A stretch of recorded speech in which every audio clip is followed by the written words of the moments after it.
이 영상을 끝까지 보시면 경찰서에서 완벽하게 조사를 받는 방법에 대해서 아실 수 있게 되십니다. 그러니까 꼭 끝까지 시청해주세요. 처벌이 좀 경미하게 이루어지죠.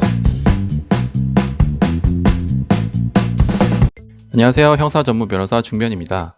오늘은 경찰서에서 제대로 조사받는 방법에 대해서 알려드릴 텐데요. 이 영상은 경찰서에서 조사를 받는 당시의 대응 방법에 관한 영상입니다. 그 전에 경찰관으로부터 고소를 당했다고 전화를 받았을 때의 대처 방법은 이미 기존 영상으로 촬영해 두었으니 이 영상을 보시기 전에 꼭 그 영상부터 보시기를 추천드립니다. 그 내용에 링크를 걸어 놓을 테니 꼭 참고하세요. 첫 번째, 항상 침착함을 유지하시고 한 번 더 생각을 하고 말씀하셔야 됩니다. 경찰관으로부터 조사를 받으러 오라고 하는 연락을 받으면 심장이 미친듯이 뛰고 아무것도 일이 손에 잡히지 않아요. 온통 그 사건 생각밖에 안 납니다.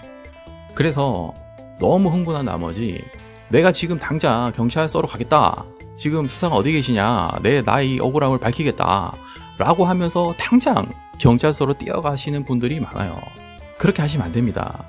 매우 흥분된 상태에서 경찰서로 가서 진술을 하시면 말실수를 하실 수 있게 되고 단어 선택을 잘못할 수 있게 되고 나한테 불리한 건지도 모르고 막 자백하는 진술을 하실 수 있게 돼요. 그렇게 되시면 안 되겠죠. 경찰 조사를 받으실 때 이렇게 감정적으로 접근하셔서는 안 됩니다. 생각을 하고 이성적으로 접근을 하셔야 실수를 하지 않게 되는 것입니다. 이건 경찰서 가셔서 마찬가지예요. 경찰서에 들어서자마자 경찰관에게 달려가서 내가 너무 억울하다, 난 이런 부분이 있다, 내가 뭘 잘못했냐, 이렇게 타다다 얘기를 하시다 보면 꼭 실수를 하시게 됩니다. 그렇게 실수한 말들은 다시 주워 담을 수가 없어요. 저희가 막 가서 타다다다 얘기를 할 때 경찰관이 안 듣고 있는 것 같지만 한겨로는 또 다 듣고 있어요. 특히 불리한 내용만 잘 듣고 있습니다. 그런 내용을 듣고 있다가 내가 아차?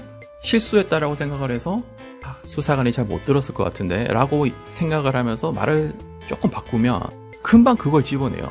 왜 진술을 번복하세요? 왜 앞뒤의 말이 달라요? 왜 거짓말을 하죠? 이렇게 말을 하면서 날 더 의심하게 됩니다. 더 추궁하게 돼요. 그렇게 되면 안 되겠죠. 그러니 모든 말은 꼭 한 번 더 생각을 하고 신중하게 하셔야 됩니다. 그리고 두 번째, 경찰관을 나의 변호사라고 생각을 하지 말라. 어떤 분들은 그 경찰관들을 아주 의지하시는 분이 있어요. 나의 수사관은 참 괜찮아, 나의 말도 잘 들어주고 참 괜찮은 것 같아 라고 생각을 하시면서 나의 모든 걸 다 얘기를 하는 사람이 있어요. 경찰도 굿캅과 배드캅이 있습니다. 그게 수사 기법 중에 하나인데요. 이렇게 조사받는 사람에게 잘 대해주면서 조사받는 자로 하여금 긴장이 풀게 하고 나와 친밀한 관계를 형성한 다음 모든 것을 다 이야기하게 합니다.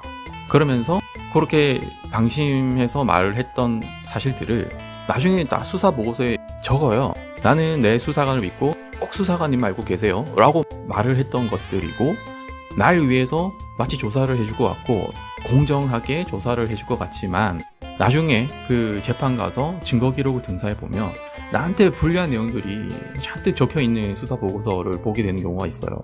수사관 입장에서도 이해가 돼요. 왜냐하면 수사관 입장에서도 그 범죄를 인지할 만한 그런 진술을 들었는데 그런 걸 기재하지 않고 넘어가면 직무유기가 될 수도 있는 거잖아요. 나의 수사관을 너무 의지한 나머지 나의 모든 것을 고백하고 싶어, 내 고백을 받아주세요 라고 하면서 나의 모든 내면의 모든 부분을 고백을 해버리면 나중에 나한테 불리한 상황이 될 수도 있다는 점을 꼭 명심하시기 바랍니다. 세 번째, 조사를 받으시면서 항상 노트 필기를 하시면서 조사를 받으시는 것이 좋습니다. 각 경찰서에 가면 자기 변호 노트라고 하는 게 비치되어 있어요. 이 자기 변호 노트에 조사 과정을 기재를 하실 수 있습니다. 그리고 자기 스스로 노트와 필기구를 지참하셔서 필기를 하셔도 되세요. 간단한 이런 조사 메모를 할 수 있도록 되어 있습니다.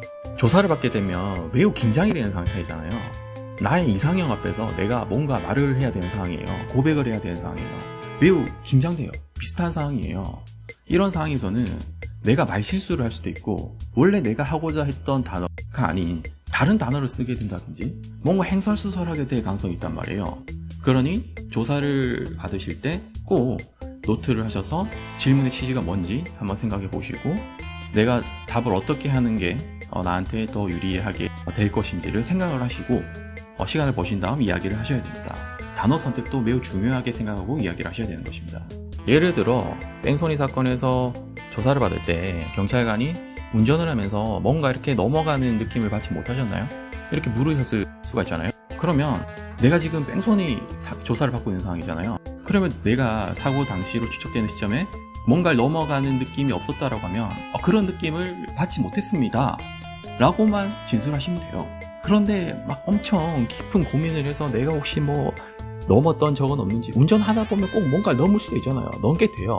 그걸 마치 기억을 하셔서 운전하다가 내가 어떤 시점에 이런 걸 넘었던 적은 있는 것 같아요 라고 진술을 하면 그 말꼬리를 자꾸 늘어지면서 그러면 그때 사고가 났을 수도 있겠네요 라고 이어지는 것입니다. 이건 나의 스스로 불리한 진술을 하고 있는 것이죠. 그래서 노트 필기를 하시면서 경찰의 질문의 취지를 이해하고 나의 답변이 어떻게 오해될 수 있는지를 생각하신 다음 이야기를 하셔야 됩니다. 네 번째, 그리고 조사를 마치고 난 다음 피의자 신문 조서를 이제 확인을 해보라고 경찰관들이 이렇게 건네줍니다. 그때 내가 필기를 했던 노트와 비교해 가면서 꼼꼼히 보셔야 돼요. 한국말이 다르고 다른 게 있어요. 조사 받을 때도 그런 게 있습니다. 뉘앙스의 차이인데요. 분명히 저희가 A라는 유리한 뉘앙스로 답변을 했는데 조서에는 약간 의미가 다른, 아니면 조금 다르게 해석될 수 있는 B라는 단어로 적혀 있을 수 있다는 거죠. 그러면 B를 A로 바꿔야 됩니다. 그리고 분명히 어떤 수사관이 질문을 했을 때 C라는 유리한 내용의 답변을 했어요. 그런데 그 해당 질문을 보니 그 내용이 빠져 있는 거예요. 그러면 그 C라는 답변을 추가해야 됩니다. 그래야 저희 입장이 충분히 반영되고 저희가 사실대로 진술했던 오해가 없는 피의자 신문조서 진술이 될 거 아니에요. 결정권자는 검사하고 판사예요. 검사하고 판사하고 이렇게 변호사 상담을 하듯이 자세하게 대화를 할 시간이 없어요. 검사하고 판사는 서류만 보고 판단하게 된단 말이에요. 그러면 그 서류가 매우 중요하겠죠. 그 서류 중에 하나가 조사를 받으면서 기재를 하게 되는 피의자 신문조서예요. 그러니까 매우 중요한 조서입니다. 그런데 A가 B로 바뀌어 있고 C가 빠져 있으면 저희한테 불리하게 되는 거잖아요. 그러니 꼭 ABC 작업을 하셔야 됩니다. 그런데 보통 ABC 작업을 하려고 하시면 경찰관들이 이렇게 얘기하는 경우가 많아요. A씨 뭐 이렇게 중요하지도 않는 거 가지고 뭐 이렇게 집착을 해요? A씨 정말 피곤한 사람이네. 봐주려고 했는데 안 되겠네. 뭐 이런 얘기를 하시는 경찰관도 있어요. 거기에 너무 휘둘리시면 안 됩니다. 저희가 했던 진술대로 빠진 부분이 없이 기재되도록 하셔야 되는 거예요. 다섯 번째, 정보 공개 청구를 하셔서 피의자 신문 조서를 등사하라입니다. 한두 달 전에 경찰 조서를 받고 나중에 내가 경찰관이 무슨 질문을 했지? 내가 무슨 답을 했지? 기억을 못하게 될 수도 있어요. 시간이 지나면 기억이 안 나는 게 자연스러운 것입니다.